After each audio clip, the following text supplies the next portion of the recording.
How did it get like this? If we're going to fix this belly problem, then perhaps the best place to start is by asking how it got this way in the first place. What series of events led you to gaining the weight and letting yourself go? Perhaps with that knowledge, we can then reverse the process and get back on track. I'm speculating here, but I'm going to take a stab at how you found yourself with this unwanted flab. Because for most of us, we weren't always that way. Most of us were fairly toned and fit when we were in our younger years.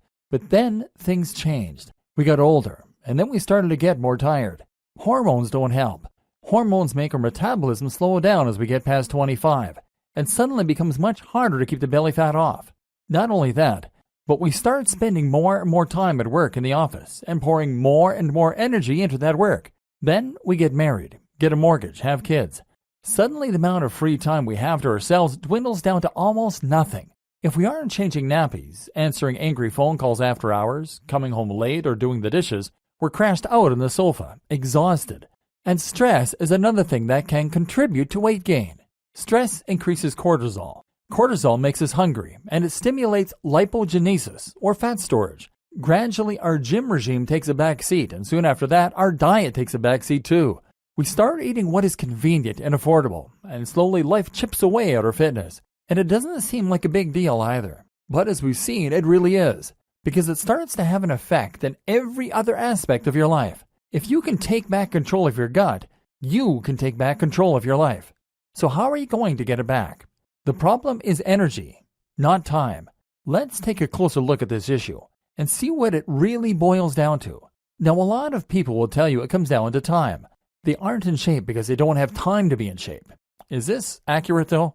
I would argue not, because if you are like most people, then you have somehow still managed to watch an awful lot of TV series. Maybe you recently completed the latest season of Game of Thrones. And then there's a simple fact that you could wake up earlier. And there's a fact that, if we're going to be completely honest here, eating healthy doesn't take that long. In fact, it's very quick and easy to eat a salad, or to eat whatever you're going to eat tonight without the chips. The problem isn't that you don't have time to work out, it's that you don't have the energy or the inclination. And it's not that you don't have time to cook, it's that you don't have energy.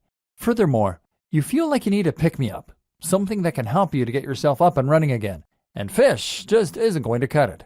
Now, in the next video, we're going to take a look at the most simplistic and efficient way to lose weight. This is straightforward calorie tracking. We'll see why this can work and why it's really just very simple math. But I want you to keep this video in the back of your mind, because we're going to be coming back to it. You're going to see later on that your lifestyle makes it hard to cut calories, and that you need to have a rethink if you're going to win this war on your belly.